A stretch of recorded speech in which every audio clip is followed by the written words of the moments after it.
مشاهدينا الأوفياء، السلام عليكم ورحمة الله تعالى وبركاته. متتبعين تيك توك ترند 36 فيما كنتم في جميع أنحاء العالم، نتمنى تكونوا بخير وعلى خير وبصحة جيدة. إلا أول مرة كتشوفوا فيديوهات ديالنا، ما تبخلوش علينا بواحد اللايك وابوني باش يوصلكم الجديد ديالنا دائما. أنه تبرأ من كل سبه وشتمه، وأنه كان قليل العقل، وأنه كان لا يتبع الصواب، وبأنه وتيقناه، قلنا ما كاينش المشكل. أما اليوم تيخرج يقول لك نديروا لكم حلقة في ذلك، ما استطاع. شت مريض ولا مالك؟ أنت كذاب آشر. قلناها لك مرة واثنين وثلاث وأربعة، والآن تخرج تهدد من؟ تهدد الرأي المغربي، نحن لك بالمرصاد. تهدد أبرنوس، نحن لك بالمرصاد. تهدد ياسر كليور، نحن لك بالمرصاد. وأقول لك بأن المنصات بيننا. أنت كذاب آشر، كذاب كذاب كذاب كذاب، منافق منافق منافق في الدرك الأسفل من النار. والعالم المغربي لا يشرفنا أن تتكلم عنه، ولا يشرفنا احترامك للعلم المغربي، لأنه نفاق. وذلك العلم كسرت جماجم عديدة تجاوزت عليه، وستكسر جماجم ستتجاوز عليه. والآن تأتي لتقول لولا احترامي لذلك العلم. هل احترمت ذلك العلم عندما قلت هذا؟ هل احترمت ذلك العلم عندما نعت ملك البلاد والحكام العرب بالبهائم؟ ولحد الآن لم نرك تحمل علم فلسطين أو تتضامن مع فلسطين أو أي شيء من هذا القبيل. لم نرك حتى تفتخر ببلدك اليمن وهو يدخل في الحرب ضد إسرائيل، وأنت تتبجح بأنك تكره إسرائيل وبأنك ضد إسرائيل. اليمن الآن تحمل شعارات ضد إسرائيل. لماذا لا تتضامن مع بلدك؟ لماذا لا ترفع علم بلدك وتفتخر بأنه سيقوم بتدمير إسرائيل؟ هذا هو السؤال. أما علم المغرب فهو بعيد بعد السماوات عن الأرض منك ومن أمثالك، ولا يشرفنا أن تقول بأنك تفتخر بعلم البلاد، لأن هذه العبارة التي حطيتي قبل ما تذهب إلى المغرب مباشرة وقمت بمسحها، وكذلك التويتة الثانية التي قلت بأن غزة هي المنظار التي ننظر به إلى العالم وقمت بمسحها، وكذلك ذلك الأعمال الشيطانية التي قمت بها داخل التيك توك وجعلت فتنة بين المغاربة وذهبت للاستجمام، لن تمر علينا مرور الكرام.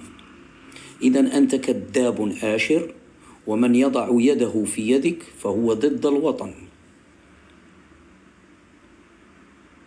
ومن يستقبلك فهو ضد الوطن.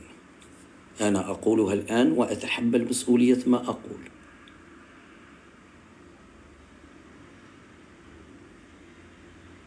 ومن يظن أنك تأتي إلى المغرب من أجل أنك سند، أو من أجل أنك تفتخر بالصحراء وتفتخر بالعلم المغربي وتفتخر بالأنجازات، فهذا كذب وبهتان ومردودة عليك إلى يوم الدين.